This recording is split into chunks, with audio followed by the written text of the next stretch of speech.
welcome to the Laughing Monkey Music Show. Today we have on Aiden and Amna from ELVENKING. How are you? Doing fine, thank you. Everything's fine. Thank you very much for having us. So here's the thing. I was telling the guys earlier. I usually have bands on that I am familiar with, but recently I've come across this music of these guys and this new album, and I've fallen in love with the band, and I had to have them on. They have a new album coming out called Reader of the Runes, Rapture, Part 2, and it's part of an epic story. I thought we could talk about it today, and we could talk about the new album and talk a little about the band and maybe bring you some new fans and get people to check out your new album and your old stuff too, because it's really good. But let's talk about the new album. What was the time like to write this album? Because I guess what I want to say is you started back. It's a continuation of the first one. So did you have the whole thing planned out and then like write part and then go on, or what was the writing process for such a large story? Who answers?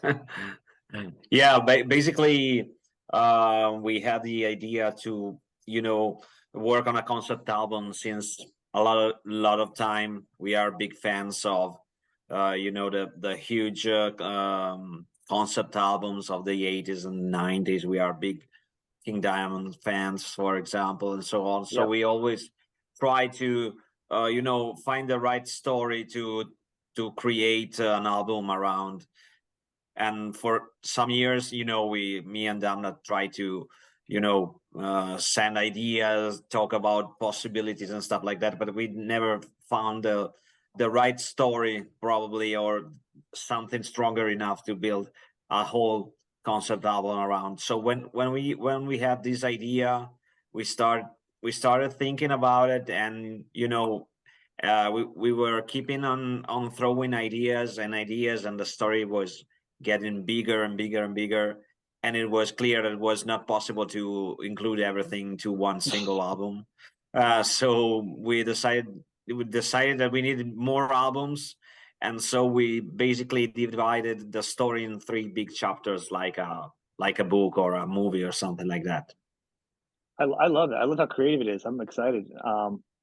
For people that aren't familiar with the story, could you maybe do a little breakdown of what the story's about to get people excited to check out the album itself, and talk a little bit about the concept of the background of the album, the songs? Yeah, sure. So basically, in the first part of the story, which was told in the Reader of the Runes divination, it was released in 2019. We see this. We are introduced to this character, this mysterious character that we call the Reader of the Runes, in the title, and he just appears in this village, and he finds home in a big tree trunk, in an old abandoned tree trunk, and he starts performing these divinations to people. And we have all the people from the village going to him and have these divinations made. We focus on 8 characters, the main 8 characters. There are 8 songs in the album, which are the divination that the reader makes for each of them. And so we are introduced to these characters and the visions that are summoned to each and one of them. And basically we don't know where the story is going at the end of the first album, because we have these visions, these summonings, and we just feel there's some kind of tension going on between these characters and the Reader of the Runes. Then this part, second part, it's like the eruption of a volcano, basically, in violence, because we understand that each character is facing the visions that were summoned in the first album. He's facing them in reality, and every time this leads to the end of each of the character, each of them, and it's a bad end for every one of them, basically. Still, we don't know a lot why all this is happening. We start to understand a little bit how the characters are linked to each other in the present, but there's a hint that tells us that the real reason and the real link between all of them has to be searched for in the past. And that's a part of the story that we will tell in the third next and final part. I don't know, this is so good you might have to do a bunch of them. I don't know, this is a really good story though. Like, it's not just like a story with some songs that kind of like loosely tie together. Like, this could be like a really good movie. Like, it's a good concept. You could get really meaty and deep with it. It's a really good story you guys came up with. That would You be know. great. That would be great. I- You know, this is of the kind course, there are. Yeah, I think there are influences there. You know, as a band, we've always had musical influences, but there are also influences in the writing of the story, of course, because we are big. You know, we read a lot. We are. We love you know, reading, and we love movies. As you said, this could be a good movie. You know, we have a lot of influences in that in that field. So yeah, it would be great. Well, it's very exciting. It is. I love something like that because you feel like you can really dig into it. It's like, the third, you're like, you gotta come up with something else. It's like, it's really such a great concept. So we got the story, and it's writing the music to the story. Is it the challenge of, are you doing them separate? And then kind of like writing the music, like you have a concept for the song, the lyrics, and you write the music separately, or you kind of like creating it together? Because it is a giant undertaking to like put this whole thing together with all these moving parts. I'm sure you think of other things as you do one part of the story. It may change or something. I'm sure there's a lot of moving parts. How does it fit when you're writing a song? Yeah, I would say that it was kind of a different, you know, compared to writing a normal album, and it was kind of obviously challenging because you are not only writing songs and lyrics independently, but you need to follow, you know, a track, a story, and so on, and especially all the mood and atmospheres of the songs need to be strictly connected with the lyrics, with the story, and so on. One thing that made the whole process much easier for us for chapter 2 and chapter 3 has been the COVID. The COVID, you know, the original plan was to release the first chapter in 2019 and then go on as a normal we normally do. So release the album, go on tour, then release the second one, and so on. That was the original plan. So we were start thinking about chapter 2 and make you know, some ideas together and so on. Then suddenly COVID stuck, everything was stopped, there was nothing to do, we were kind of stuck in the houses, there was no possibility to go out and so on. And obviously there was no chance to play anywhere, and the only thing that we had to do at the moment that was possible was to write in, and we kept on writing songs. So in the end we finally had this great amount of songs to choose from, and we had the big plus to have the possibility to start to think about, okay, this song can be perfect for part 2.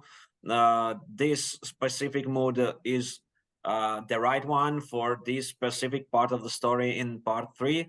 So this thing make everything much easier because we were not only writing for the specific chapter, but you know, generally, and we had to choose songs to choose from depending on the mood, the lyrics, and the story. So this was, you know, in this talking about this, the COVID situation was a big advantage for us, I would say. I don't know if Damna agrees. I do. It's exactly as you said. I think it's been good for, obviously there's a lot of tragedy involved with it, but I think on the musical side, a lot of artists were allowed to lock down and work on a lot of music, a lot of quality music. You're not the first person to say this as far as the musicians. Some people have been like, yeah, they're some of the best albums they've ever done in their careers because they've had time to come off the road. So it makes sense that this is giving you the time you needed to do it. So actually, have you started music for 3 too, or do you have extra music for 3, so you don't have to get all over again? About what you were saying, I would say that I think that the whole COVID situation was very, on the artistic side, I would say it was something important for all of us to reconnect to ourselves. You had the time to think about what are your really the real passion that you can have in a limited space. So it was really something that, in my opinion, forced the people to reconnect themselves with something. Like I was reading a lot, and maybe I didn't have time to do this kind of things that in the normal life, when you are in your day job, you don't find the spare time to connect with your passion and stuff. So on the artistic side was something that made a difference for sure.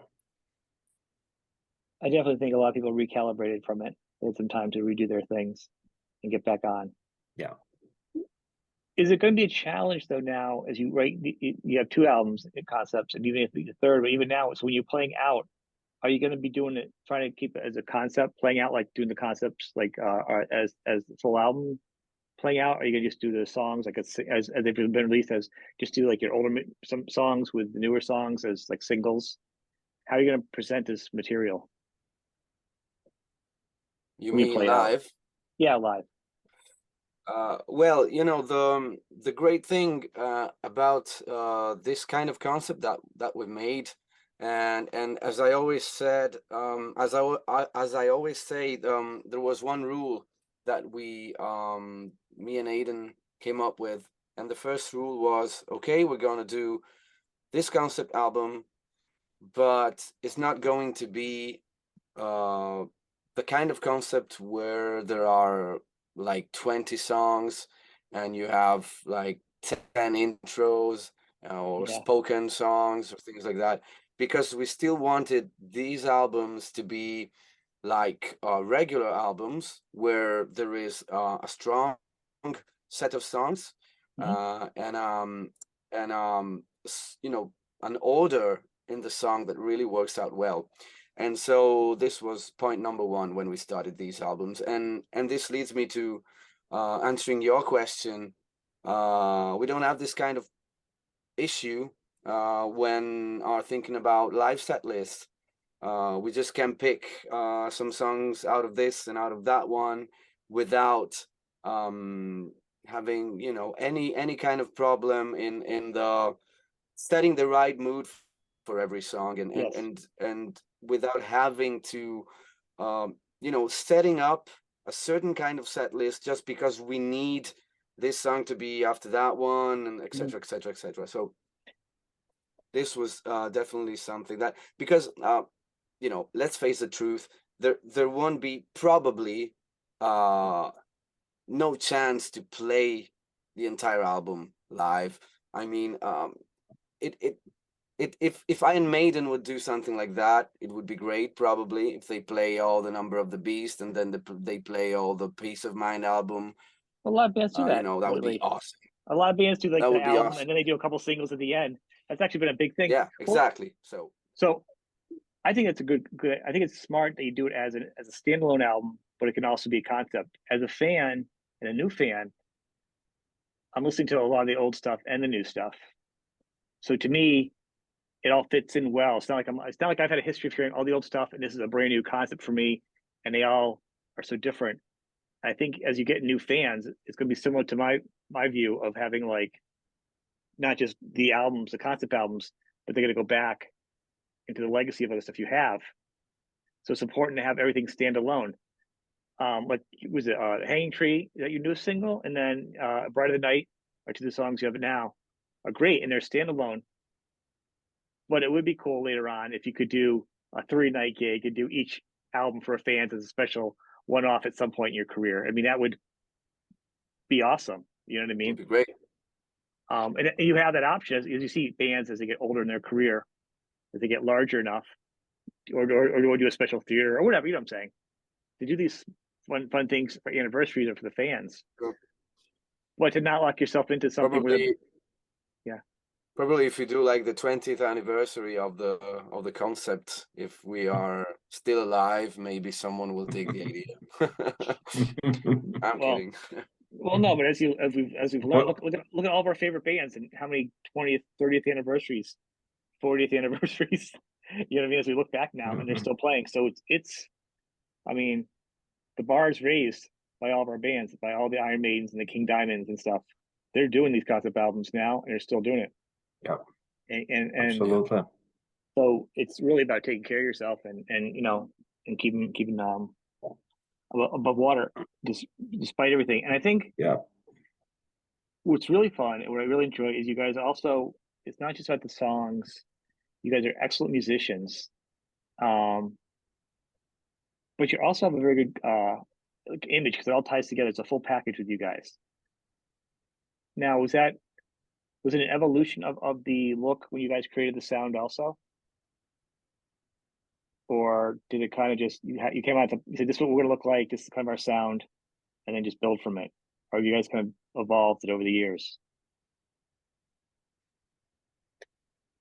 Well, if you look to if we go back to our discography, full discography, Yep. you can see that we started from one point, then for a period of time we went through like off road, I would say something like that. We Yeah. started we started as folk aggressive bands, including a lot of folk influences that was pretty new at the time. We had obviously some, a big influence that was the British band Skyclad, that was probably the originator of folk metal, and we started from there, trying to build our own sound and including some of our different influences, like the more extreme one. And we started from that point. Then through the mid era of our career, we kind of try to experiment at something different, because we kind of felt that the scene was a kind bit overcrowded with the similar bands. We already did you know uh, those kind of stuff, and we wanted to maybe prove to ourselves as songwriter that we were able also to do something different. So for 2-3 albums around 2010, around that period, we tried to experiment it with different stuffs going, sometimes more aggressive, sometimes more melodic. But then we arrive at a certain point where me and Damna stopped and say, okay, where do we want to go from here? And we kind of made a blood pact or something like that, saying, okay, we want to ELVENKING to be this thing where we started with the idea that we had, not only musical idea, but also the visual side of the band, also the lyrical side. And we wanted to return to where it all began. Are you gonna be able to do any touring with this? Like, what's the tour plan for this at this point? Because I know Europe seems like it's just as hard now to travel as it is with USA now, with Brexit and everything. Do you guys have a small plan or festivals or what?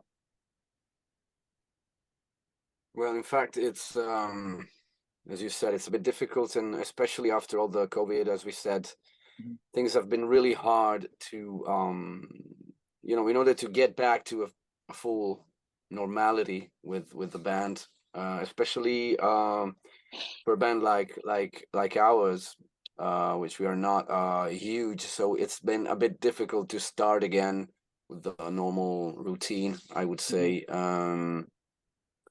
But yeah, we're gonna have some European festivals in Germany now. We have 2 festivals in Germany, and fortunately we've done the 70,000 tons Nice.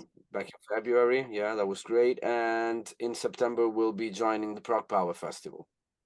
So that's Yeah. a plus. And yeah, finally things are starting to you know, to get well again.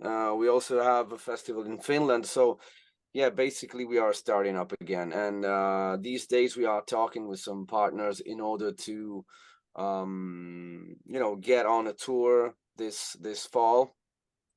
So yeah, we absolutely need to promote this album, to play this album and the previous, because we didn't play it Yeah.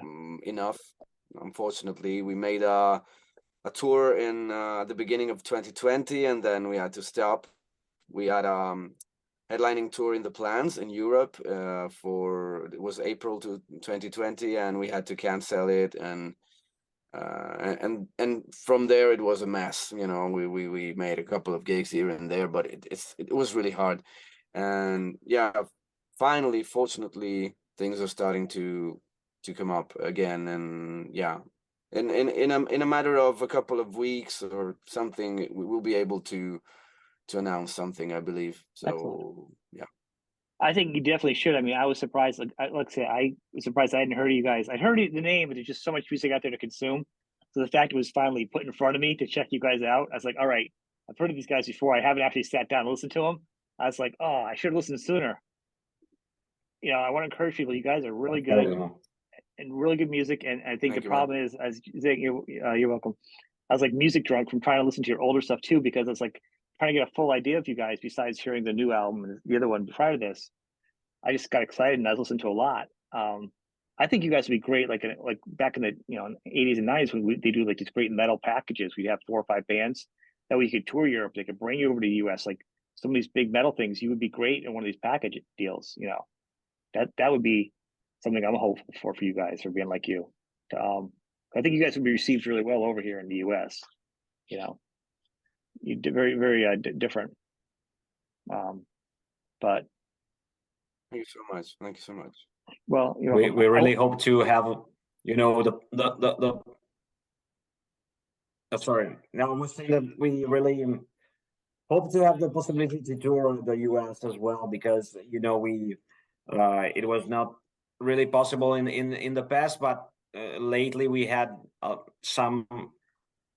lot of interest from the US promoters as well. So there have been talks about, you know, getting a proper US tour. The things are not easy, as Damna was saying before, especially with the visa cost and something like that. yeah. So it is something not really easy to organize at the moment, but we will see for sure. We would like to come there and come there in US, Canada, and stuff like that, and do a proper tour of the territories I that we understand that. haven't touched. I actually expressed a lot in my show that for a band to come over, it's like, I don't know, for the visa could be between 2 and almost like $8,000 per person. And if you see the band and just a couple people helping out, you're already putting that much money before you even land on the soil. And then if you have shirts you're selling, you get taxed at the venues and you get taxed leaving the country. The profit's very very low. You're already paying, so it costs a lot to play over here. So it's really a struggle just to break even for a band. So Yeah. that's why the bands aren't playing over here. I want fans to, it's not that they don't want to play over here. Even if they fill a club, they still have to pay to get in here. There still has to be some kind of profit.